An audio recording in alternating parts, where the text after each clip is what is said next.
जरा सोचिए, एक तरफ स्टूडेंट्स यूजीसी बिल के लिए लड़ रहे हैं और दूसरी तरफ गवर्नमेंट बोले स्टूडेंट्स के लिए एजुकेशन के लिए पैसा ही पैसा है, और वहीं तीसरी तरफ ट्रेंड में फिर से एक नाम आ जाए, एप्स्टीन फाइल। जी हाँ दोस्तों, यूजीसी का बिल, यूनियन बजट 2026 को 807 लोग दिल्ली से लापता हो गए। Epstein files. लेकिन आखिर सच क्या है और इसका इम्पैक्ट हम पे कैसे पड़ेगा, आइए जानते हैं इसके बारे में। तो बात करते हैं यूजीसी कंट्रोवर्सी का। यूजीसी का मतलब होता है यूनिवर्सिटी ग्रांट कमिटी, डिसाइड करता है rules for colleges and university. लेकिन हाल में यूजीसी के लिए कुछ नए रूल्स पारित किए गए, जिनका उद्देश्य था कैंपस को और एक्सक्लूसिव बनाना और डिस्क्रिमिनेशन को खत्म करना। लेकिन क्या ये हो पाता? लेकिन ये सिर्फ सुनने में अच्छा लगता है। प्रॉब्लम ये आई कि रूल्स की लैंग्वेज क्लियर नहीं थी।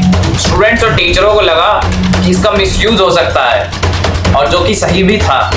फेक कंप्लेंट्स का डर उन्हें सताने लगा। यूजीसी से सिर्फ इतना ही नहीं होता, स्टूडेंट के एकेडमिक परफॉर्मेंस पे भी फर्क पड़ता। रिजल्ट सिर्फ ये हुआ कि स्टूडेंट्स और टीचरों ने प्रोटेस्ट किया, पॉलिटिकल डिबेट्स हुई और फाइनली सुप्रीम कोर्ट ने रूल के ऊपर स्टे लगा दिया। मतलब अभी के लिए यूजीसी पोज पर है, औरों का तो पता नहीं, लेकिन मैं इस रूल से फुल्ली सेटिस्फाइड हूं। तो अब बात करते हैं धन की, यानी कि रुपयों की। तो हाल ही में नया बजट आया है और इसका मेन फोकस एआई और डिजिटल लर्निंग पे किया गया है। मतलब और भी ज्यादा बढ़ावा दिया जाएगा एआई और डिजिटल लर्निंग को, और मॉडर्न एजुकेशन पे और भी ज्यादा फोकस किया जाएगा, जो कि एक बहुत ही बढ़िया बात है। लेकिन इन्हीं सब के बीच में हमारी finance minister middle class families को भूल गई और उनके लिए सिर्फ एक क्यूट सी स्माइल रख देगी।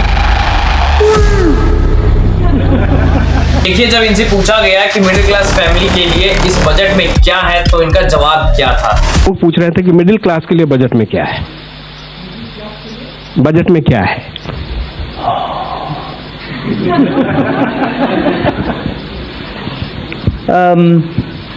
मेरे ख्याल से और कुछ तो नया है ही नहीं इस बजट में जिसके ऊपर हमें बात करनी चाहिए।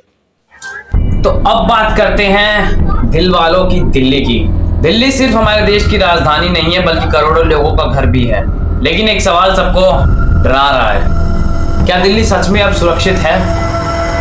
रोज नई न्यूज आ रही है, कभी बच्चे गायब, कभी लड़कियां गायब, कभी कोई तो कभी कोई। हाल ही में सोशल मीडिया पे एक न्यूज बहुत तेजी से वायरल हो रही है, इसमें दिल्ली की किडनैपिंग्स के बारे में बताया जा रहा है, जिसका आंकड़ा बहुत ही बड़ा है। रिसेंटली दिल्ली किडनैपिंग केस बहुत तेजी से बढ़ रहे थे, चाहे वो चिल्ड्रन किडनैपिंग हो या वुमेन किडनैपिंग, चाहे इसके पीछे कोई भी रीजन रहा हो, वुमेन सेफ्टी को लेके हो या चिल्ड्रन सेफ्टी को लेके हो या लड़कों की सेफ्टी के लेके हो। ये सिस्टम, सोसाइटी और हम सब के लिए एक वार्निंग है। ऐसा मैं नहीं कह रहा हूँ, ऐसा हमारा सोशल मीडिया कह रहा है। पिछले कुछ दिनों से सोशल मीडिया पे एक ही न्यूज़ बहुत ज़्यादा ट्रेंड कर रही थी, दिल्ली की किडनैपिंग, दिल्ली की किडनैपिंग, दिल्ली की किडनैपिंग से 800 लोग गायब, 2000 लोग गायब। ये वायरल न्यूज़ एक अलग लेवल का आंकड़े को दिखा रही थी, जो कि लोगों को बहुत ज़्यादा डरा रही थी। ऐसा नहीं है कि दिल्ली से किडनैपिंग्स नहीं हो रही थी, दिल्ली किडनैपिंग पहले भी हो रही थी, लेकिन ये आंकड़ा इतना बड़ा हो जाएगा किसी को नहीं पता था।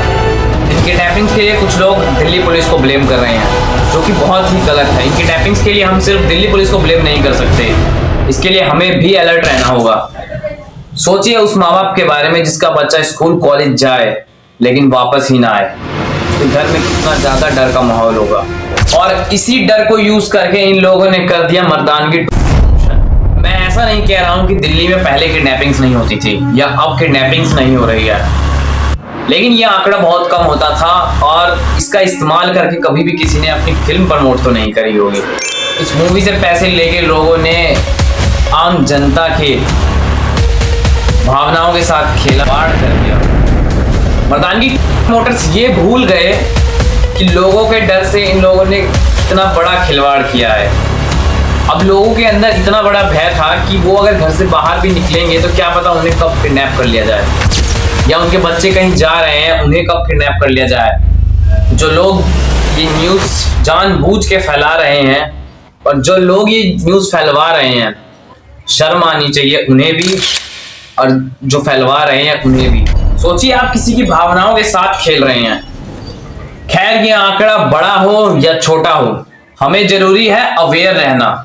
भले ही ये आंकड़ा छोटा हो, इसका मतलब ये नहीं कि हम अब लापरवाही करना स्टार्ट कर दे। This part of video presents a legal overview of Jeffrey Epstein based only on court reports, officials and publicly documents। एक नाम जो काफी समय से ट्रेंडिंग पे है, एक नाम जो पावरफुल लोगों को अनकंफर्टेबल फील करा दे, एक केस जो सिर्फ एक आदमी का नहीं बल्कि पूरे सिस्टम पर सवाल उठा दे। जेफरी एप्स्टाइन। जेफरी एप्स्टाइन एक बिलियनर फाइनेंसर था जिसका कॉन्टैक्ट दुनिया के बड़े बड़े लोगों तक था, बिजनेसमैन, पॉलिटिशियन, रॉयल्टी, सेलिब्रिटीज। लेकिन पर्दे के पीछे एक हैवान छुपा हुआ था। जेफरी एप्स्टाइन पे अंडर एज गर्ल्स की सेक्सुअल एक्सप्लॉयटेशन के गंभीर आरोप है। जेफरी एप्स्टाइन 2019 में जब दूसरी बार जेल में गया तो केस ढंग से शुरू भी नहीं हुआ था, लेकिन जेल से एक खबर आ गई, Jeffrey Epstein is dead. Official reports कहती हैं कि ये एक सुसाइड था, लेकिन वहीं से सवाल शुरू होता है। माना जाता है कि इन्हीं बड़े बड़े लोगों ने जेफरी एप्स्टाइन को जेल में मरवा दिया ताकि उनका नाम ना लिया जाए।